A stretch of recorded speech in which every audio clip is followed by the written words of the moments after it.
मला मायन बाप न आप्त बंधू, सखा सोयरा सर्व तू दीनबंधू. तुझा मात्र आधार या लेकराला, समर्था तुझ्या विन प्रार्थू कुणाला. हे वाक्य खरं करणारा आजचा अनुभव आहे. खरं ज्याचं कोणी नसतं त्याचा फक्त देव असतो. अशाच एका मुक्या मुलाची कथा मी आज तुम्हाला सांगणार आहे. अक्कलकोटजवळ मैदगिरी नावाचे गाव आहे. तिथे स्वामीचा निस्सिम भक्त राहत होता.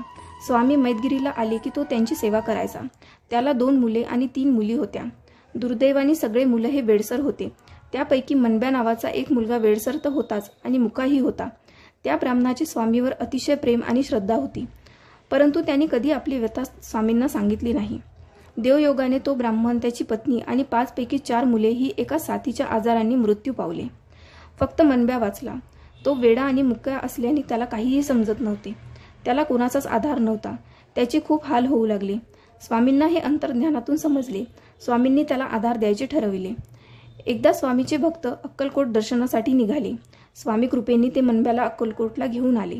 स्वामी त्याच्याकडे कारुण्यपूर्ण नजरेने पाहून बोलले, अरे वेड्या, या शहाण्यांच्या जगात तुझे कसे होणार.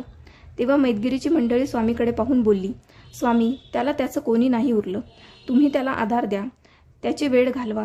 त्याला वाणीही नाही. त्याला त्याचे 4 शब्द बोलता येईल असं काहीतरी करा. स्वामी त्या क्षणी काहीच बोलले नाही. मैदगिरीच्या लोकांनी त्याला परत स्वामीच्या चरणावर घातले आणि निघून गेले. त्यानंतर मनब्याला स्वामींचे कृपाछत्र मिळाले. तो त्यांच्या कृपाछत्रेखाली वाढू लागला. स्वामींनी त्याला वाणी दिली. मनब्या मराठी आणि कन्नड भाषेमध्ये अचानक बोलू लागला. त्यांनी जणू या दोन्ही भाषा लवकरच आत्मसात केल्या होत्या. स्वामींनी त्याचे वेळ घालून त्याला साधक अवस्था प्राप्त करून दिली. स्वामी नामात तो दंग राहू लागला. स्वामीच्या कृपेने त्याला सिद्धी प्राप्त झाल्या. त्यामुळे त्याची गावात प्रतिष्ठा वाढली. लोक त्याच्याकडे आपले प्रश्न घेऊन येऊ लागले. आमचे काम होईल का असे प्रश्न लोकांनी विचारल्यावर मनब्या त्यावर उत्तर देत जर म्हणला हो होईल की लोकांचे काम जरूर व्हायचे, आणि नाही होणार असे म्हणले की समोरच्याचे काम व्हायचेच नाही. म्हणून लोक आपले काम व्हावे म्हणून त्याला आग्रह करायचे. तेव्हा मनब्या म्हणायचा, स्वामी मला मारतील. त्याला काहीच कळायचे नाही.